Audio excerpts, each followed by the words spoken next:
Oh, after all the rain we got yesterday, hard to believe it's all dry today.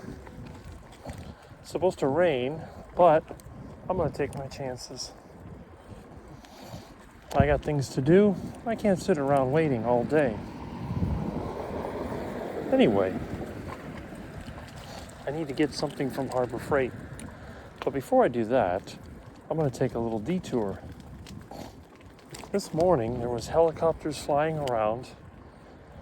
I figured there must have been some kind of big crime taking place. And then I saw smoke, so I figured something must have burned up. So we're gonna check out this part of the neighborhood and see what in the world happened, if we can. I figured I'd wait till all the activity went away. Well, it looks like it's still pretty backed up over here. What in the world is going on? Okay. They must have the street blocked off. I see a bunch of cars over here. Huh. Something went on here. Wow.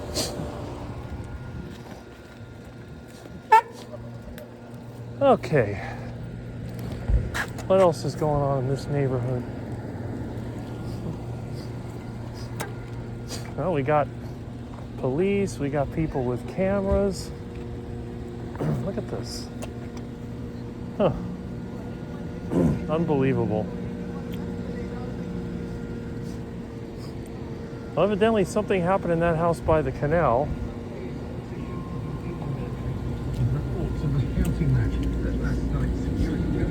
I'm not sure what's going on.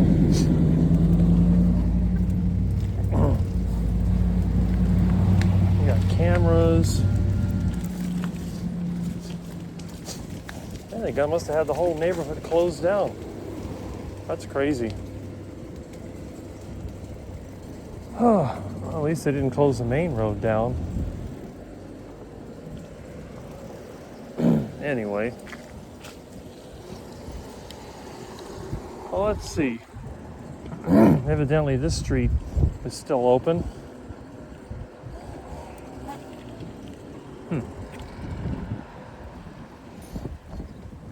Never a dull moment in this town. With all those police cars, might have been a drug bust or something. Hey, little aggressive beast. It's the Chihuahua attack. Yo quiero Taco Bell. Oh, the gnats are out. Oh well. Go by the duck house and see what's going on. I thought maybe the duck house was in danger. Anyway, it's unusual.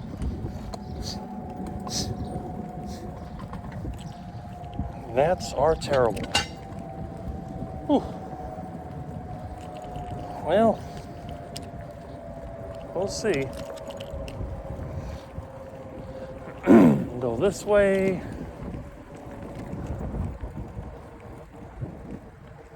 All right. Okay, so it's got to be in the road by the canal. This one's still open. That means they'll be blocked off at 107th. Well, let's check out the duck house while we're here. I don't see any ducks. There really seems to be a shortage of ducks this year, and I don't know why. Don't blame me, I haven't eaten any duck this year.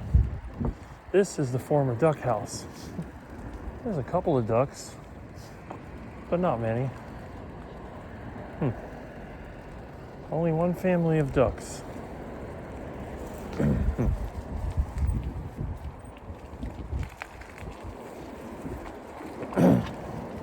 All right.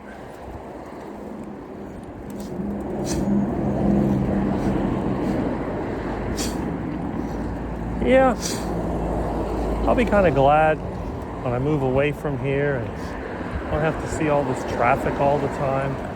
This is actually not that much, but it gets to be old after a while. Let's see. Well, that's a dead-end street. It's got to be on the canal road. Seems like there's nothing going on here. Whoops. Forgot, they got no ramp over there. Okay, another dead end.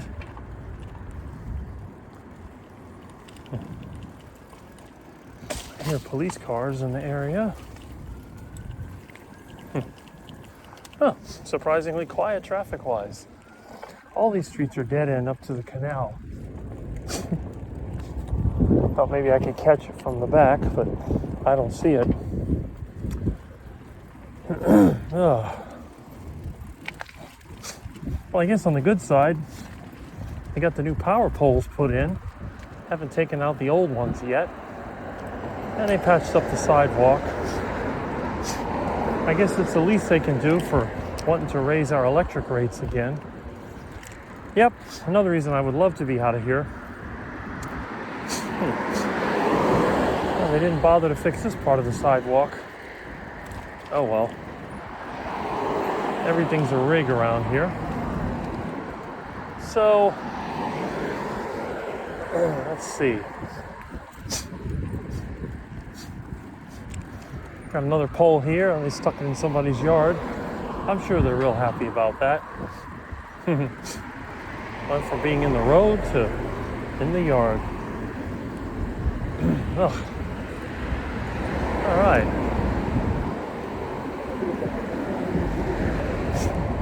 Well, it's a leisurely ride today. Let's see if we can get through here. Nobody uses any turn signals in this area, but we'll manage. And you know this route because a lot of times I'll go to the Presidente. I need to go to Presidente and get some heart attack chicken, but I need to go to Home Depot, Harbor Freight first and get something that I need. Oh well.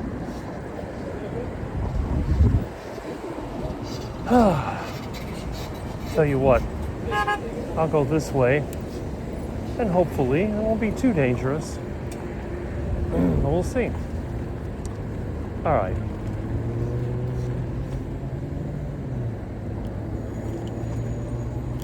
Okay. It always surprises me how many people can come in and out of these little shopping centers where there's hardly anybody there in the first place. Look at this. They just come out of nowhere. It is dangerous. That's the problem with Miami.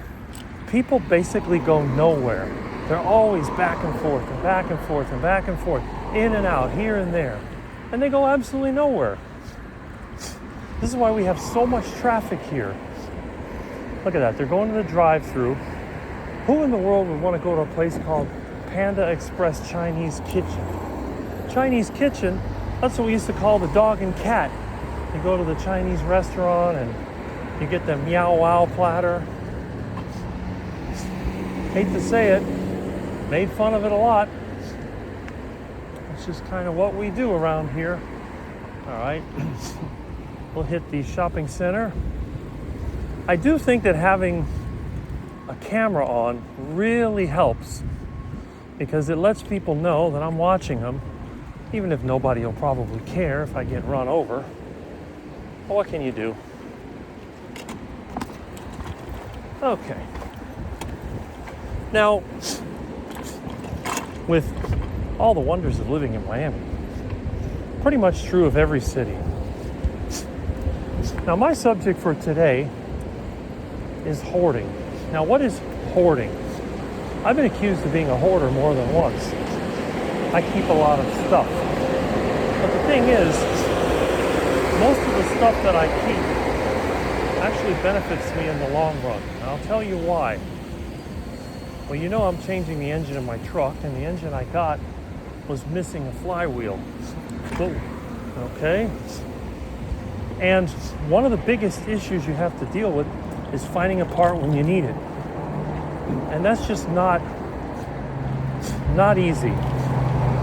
Something gets older, over 10 years old, 20 years old, 30 years old, forget it.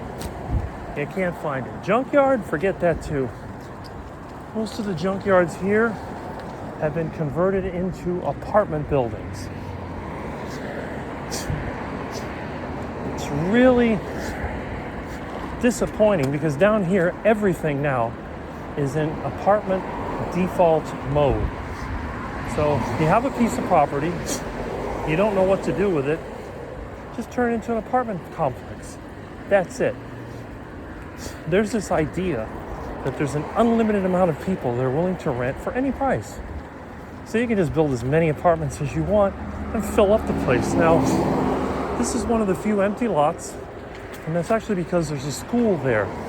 Now, if you'll notice, at one time, there used to be an opening where you could get in there and use the field. But about 10 years ago, they simply blocked it off, put no trespassing signs, and said, hey, screw you. You pay us $5,000 to $10,000 a year in property tax, and a lot of that money goes to the schools, but don't you dare use that field. Absolutely not. Crazy. But the point that I'm trying to make about the hoarder, when you think about a hoarder, you think about the house that's just full of junk. There's stuff piled up all over the place. And there's just no way of getting around. You open the door, stuff is falling all over. Usually it's some older person with mental illness. They have poop and newspapers and garbage and everything all over the place. There's no system, it's just all thrown about, living in squalor, that kind of thing. But the other hoarder they talk about is a person that has a lot of stuff. My mother is one of those people. She would collect, well, she had a lot of things. One of the things she loved to collect were these dolls. She'd go to the store, if there was dolls on sale, she'd buy them. She used to get them also from the home shopping channels. And that was a real big thing for her. She had hundreds of them, which I still have stored away in her old room. Now, when you get a few, you start off with a handful of them, 10, 20, 30, not so bad. But eventually, you get so many of them, you don't have enough place to display them. So you just start piling them everywhere. And on the old couch, what Mom would often do, just pile up all the clothes, and then when you went to sit down, there was no place to sit because everything, clothing, dolls, everything was just piled there. It got to the point where it was impossible to use. And that's a pretty good illustration of what's happened to this area. Now, what you see here, these houses, townhouses, and all this other nonsense, is basically an overcrowded mess. This used to be cow pasture. There was a country store. There was a plant nursery. This was a 2-lane road surrounded by pasture. Now look at it. You have single-family, 0 lot line homes. You have townhomes. You have apartments. You have shopping. There's an Arby's. That has got to be the ugliest Arby's I've ever seen. I remember they used to look like a covered wagon when I was a kid. But that's long gone.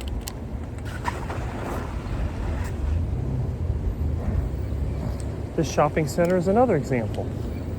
They built this starting in the 1980s. I think it was 1982 or 3. I don't remember exactly. I was still in junior high when they built this thing. This was a pasture. Look at all these cars. Look at all this development. Oh wow, somebody's got an old Cadillac. But the question is, are things better now? I would say no. Things today are worse. I mean, what is the advantage of having something like this? It's just crazy. All this traffic. And for what, really? Stores that I never go to? How many people actually go to these stores? Could we live without them? Sure. We lived without them for decades before they were built. And of course they've changed. They've been remodeled and redone all different ways. Hey, there's a lizard. No, afraid of me, but you're too little to eat. So now you think about how the hoarding started and what happened. Think about someone building a brand new house. As soon as that house is finished and it's empty, there's no hoarding whatsoever. Now, usually what ends up happening is that people start to buy or bring in furniture of all kinds. Chairs, sofa, table, whatever else they're going to bring in. And then, for a period of time, things are looking pretty good. You have plenty of room. You can enjoy your home. But the basic thing to say is this. There's no way in the world that this is going to stay as good a quality of life if you just keep loading it up. Hey, there's a baby iguana. If you keep bringing more and more and more and more, eventually your home becomes a disaster. And now you're called a hoarder. So let's say that I had a home, I brought in a couch, love seat, some chairs, coffee table, some bookcases, and lamps, maybe some ceramic figures, some pictures, and so on. Put it in there. It's a pretty standard living room. But let's say I brought another set of everything. Well, where am I going to put it? It's all going to be crammed together. What if I brought a third set of furniture and books and everything? Well, now I can't even move. And if I keep filling it up, eventually it'll reach the point where I can't even get into my own home. I open the door and everything falls out. And this is what I think has happened to Miami. There was a period of time when everything was just right. You had a mix of farms, homes. You had the city with its tall high-rise buildings and offices. You had the tourist attractions, and things were actually pretty good. Now, what time was that? I don't know. 1940s, 1950s, 1960s. From my experience, I think up till 1980, everything was good. I mean, it wasn't perfect, but it was definitely better than what we have now. Sadly, though, it didn't stay that way. So they start filling it up. Now, why did they fill it up? Very simple. It's all about profit. Anytime that a piece of land is built on, money is made. So you start with a wild piece of land like that. It has no real value. Somebody buys it, and then back in the old days, they'd probably cut the trees down and sell the wood. They would then take the land, and they could use it either for a pasture, if they cleared all the trees and planted grass, or they could simply turn it into a fruit grove. Maybe they could put some avocados or mangoes or oranges or limes or whatever. Now you have a piece of land that gives you an income, which makes it an asset. But that income is really based on what the product it grows is worth. Now, it would make sense if you have a piece of land that's producing. You'd want to keep it producing because there's money to be made. But there is a little something that people don't remember, and that is the money supply in the United States, like much of the world, is actually created by debt, which means the more debt that is created, the more money there is in the system. And the more money there is in the system, the easier it is for people that are unproductive, which are basically parasites, to take a piece of it. If you have no money in the system, or very little money, and let's say your whole system was basically just agriculture, for example, the amount of money that you could get would be based on how much agricultural product you could produce. And that would be limited. Now, that doesn't mean that you couldn't create debt, because if you were growing one crop and another crop, let's say that you had a cow pasture and you decided that you were going to get into a more profitable industry, well, you might decide to start a dairy farm. But to start a dairy farm, you already have the pasture, but you're going to need to make an extra barn. You need equipment for milking. You need equipment for moving the milk and sanitizing, and you might need a feeder, and you're going to be having a more intensive operation than when you were raising cattle. It's the same thing with vegetables. You may have had a tomato field, but if you borrowed money, you could buy a planter where you could use plastic mulch. You might want to get some irrigation or whatever. So there is opportunity for debt in farming. Sadly, that's one of the reasons why farms often go under. They get saddled with too much debt and then they fail. But with that being said, there is another thing that people do tend to forget about, and that is simply using the land for production is not as good as using it for speculation. Now, how do you use it for speculation? Well, all that farmland that you have to take care of, that requires work. And farming, it has risk. There is a chance that your crop may fail. Do you really want to take that risk? Probably not. So one of the best things that you could do would be simply to wait. That's one way of saying it.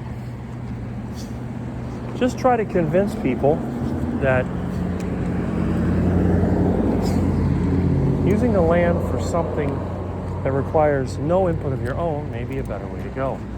And what would that be? Well, think about an apartment building. Now, it takes money to build an apartment building. It takes time and energy to keep it up.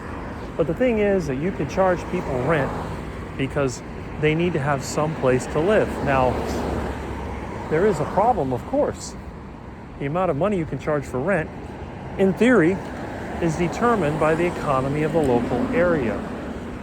If it was completely agricultural, well, you wouldn't have a lot of income potential because you can only make so much money doing farm work.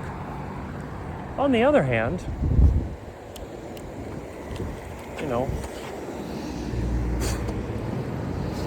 if you had a factory in that town where you were making real things, there's a pretty good chance.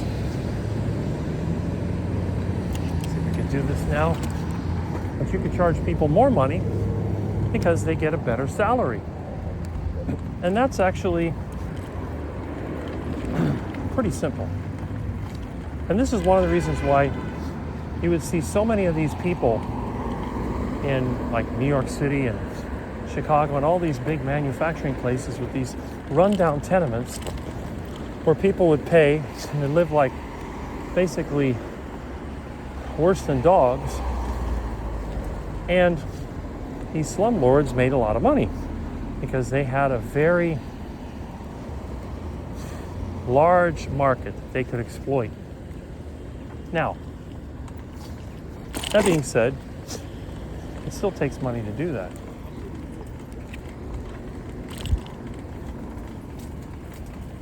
If you're going to build these buildings or do anything related to that, it's going to take money to do it. Where does money come from? Well, if you're independently wealthy, you can always self-finance. But what if you don't have a lot of money? Then you'll have to borrow it. But if for some reason you know that there is a market of suckers that you can rent to,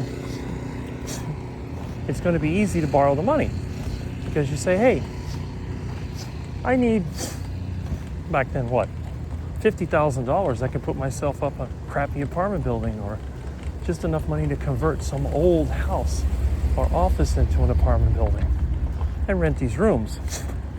You know, you could probably rent these rooms for $100 a month back then. And it adds up. And when the tenants get tired of it, they just move out and you get another one. You have people lined up to live like that. Most of the people never escape that poor quality of life. So it's a lot simpler than having to own farmland, plant crops, raise animals, worry about the weather. Raising livestock is a lot of work, but the two-legged livestock, they're the easiest to raise because you don't have to feed them. They feed themselves. You don't have to take care of them. They die, big deal. There's plenty more. Think about 1800s, early 1900s. There was an unlimited stock of immigrants coming from Europe and other places. Easy to exploit, easy money. Now, did all of them fall into that trap? Of course not. Back in the early 20th century, there were still places, like Florida, where you could get land super cheap. There wasn't a lot of money to be made, but it didn't cost you a lot to live here. You can think about the guy Ed that built the Coral Castle. The guy came from Eastern Europe. He had no money. He saved what little bit he did, bought that piece of land, and spent his time building a Coral Castle. Simple. You could never do that today. Why is that? Well, we ran out of room. Just like the hoarder, we got this place so full of crap like this. I mean, do we need this many shopping centers? Do we need that many apartment buildings? I don't think so. But they're here because somebody made a bunch of money off of it. And they continue to make money. I mean, look at this place. As soon as one store goes out of business, there's another one on the way.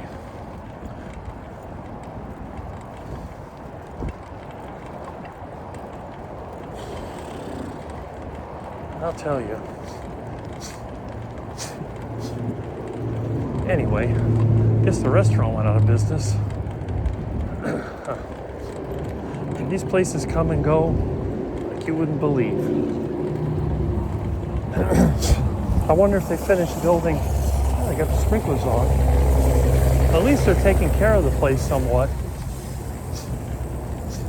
It's funny they would use the sprinklers today when they never used them when the dry season, and now that it's raining almost every day, I guess they're taking the time to fix them. That's funny. But yeah, I got the Marshalls here. Well, it looks like the painting part of the Starbucks. That was a Burger King that sat abandoned for about 4 or 5 years. Still see the water from the last rainstorm. Huh. Oh, they finally took that stupid fence down. Now I don't have to go behind this whole thing and struggle. Well, that's good. Well, not bad. Oh, good. It's like they got some pipe over here. That's weird.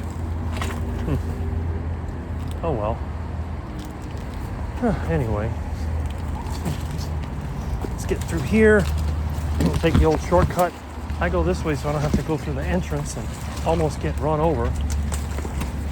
Anyway, when you got too many people, too many items or whatever in an area, the quality of life goes down. Even if you had a house full of gold bars and diamonds, if you filled the entire building with that stuff, your quality of life would be zero. Now, you'd be super rich if you sold all that gold and silver and gems and all that, but if you simply hoarded them, there'd be no reason for it. How much can one person use?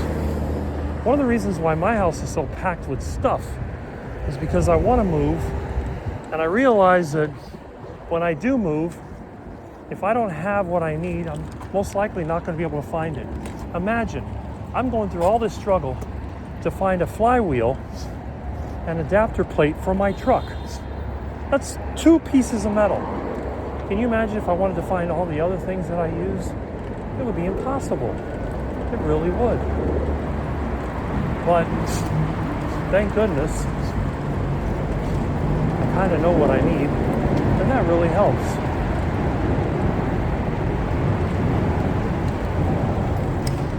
Okay, got broken glass here. I think it's a mess. All right. This ought to be fun. Oh, it looks like it's starting to rain. Well, that's great. Oh, I can't win.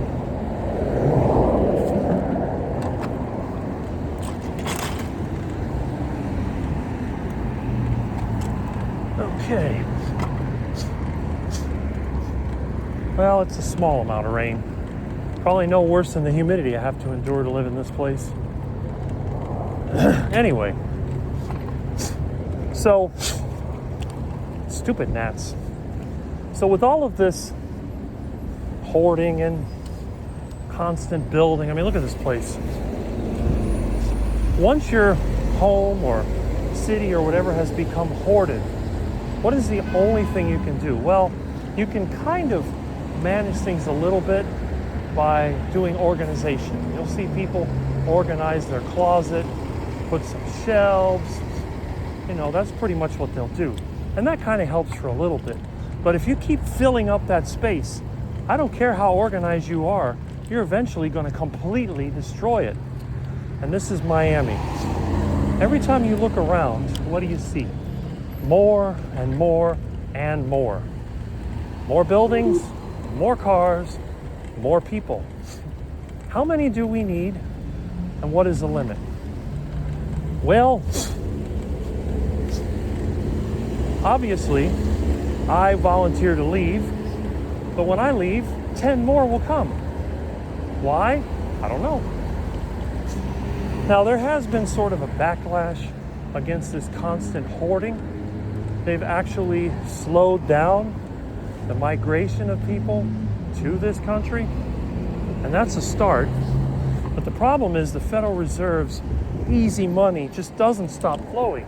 And because of that, it's going to be almost impossible to stop this needless construction. Now, there are plenty of places here that are empty, like that building over there where the Michaels used to be. But it's only a matter of time before they find another use for it. I see the traffic over here is already backing up. There was a time when the only thing out that way was Kmart. Now it's a bunch of apartment buildings. They are everywhere. Look, over there, there's more of them. It's incredible. All this pollution and traffic.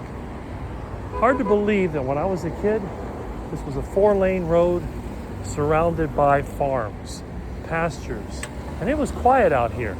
They used to say that Kendall Drive was the road to nowhere or the highway to nowhere. The name Kendall actually came from a family that grew fruit trees. They had a lot of avocados and mangoes. It was very common to see a Kendall Grove everywhere you went. They had a big packing house off of US 1 next to the railroad. But now it's just the name of an overpopulated area. An area where people keep coming. Another van. Newer model than mine, but same parts. But anyway, with all that being said,